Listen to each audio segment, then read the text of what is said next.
Karena Ibnu Abbas mengatakan, kalau engkau membaca dalam riwayat sahih, kalau engkau membaca Allahumma kfini Allahumma kfini bihalalika an haramik waqdini bi fadlika amman siwak. Allahumma kfini bihalalika an haramik, ya Allah cukupkanlah aku menikmati yang halalmu dan jauhkan aku dari yang haram. Waqdini bi fadlika amman siwak, dan lepaskan saya dari ketergantungan kepada selainmu, maka akan dibayarkan utangmu oleh Allah walaupun memenuhi langit. Kata Ibnu Abbas radhiyallahu anhu. Ini harus diamalkan, dan ingat kalau berdoa ikutkan dengan hadis Nabi yang lain riwayat Bukhari, ud'ullaha mukinuna bil ijabah. Berdoa sama Allah diikuti dengan keyakinan penuh Allah akan ijabah. Fa innallaha la yaqbalu ad-du'a min qalbil ghafil. Allah tidak akan pernah terima doa dari hati yang lalai. Doa ya Allah diterima enggak ya? Ragu. Atau sambil berdoa sambil ingat makanan, ingat pasangan, ingat ini, nggak bisa. Harus dengan yakin, gitu kan. Jadi kalau doa untuk buat orang lain bayar, Allah alam yang saya tahu berdoa kepada Allah bisa, itu bukan mustahil.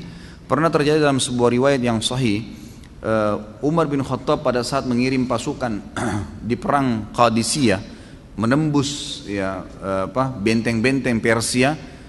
Nah, pada saat itu pasukan muslimin yang masuk dari 12.000 orang pasukan ini, itu kan kalau pasukan jihad masuk dan menang, berarti lokasi yang ditembus itu menjadi harta rampasan perang.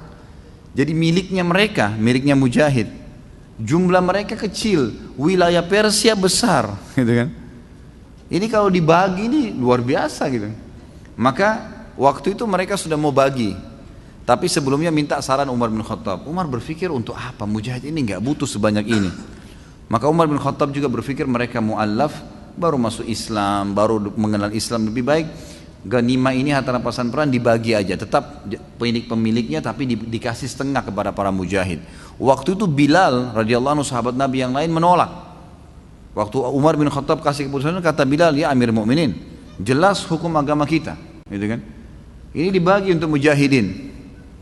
Maka Umar bin Khattab mengatakan, wahai Bilal, pikirkanlah, kalau kau mendapatkan sekian bagian dari Persia, kau mau apain tuh harta? Banyak sekali, gitu kan? Dan mereka itu orang-orang yang baru masuk Islam. Lebih baik kamu berbagi dengan dia sambil kamu ajarkan Islam. Ini pendapat Umar.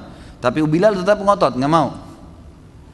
Kata Umar, saya pun meminta tolong kepada Allah agar melunakkan hati Bilal melalui doa malam saya.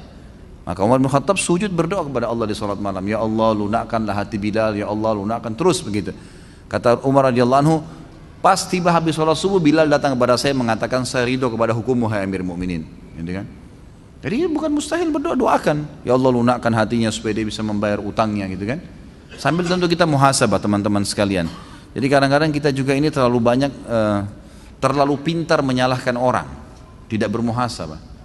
Apa yang terjadi, sesuatu yang terjadi pada kita, yang paling pertama hisab diri kita dulu. Ada masalah apa saya ini? Jangan sampai orang ini gunjing karena saya pernah gunjing orang. Jangan sampai utang ini mungkin saya pernah utang sama orang saya nggak bayar. Jadi kita muhasabah dulu.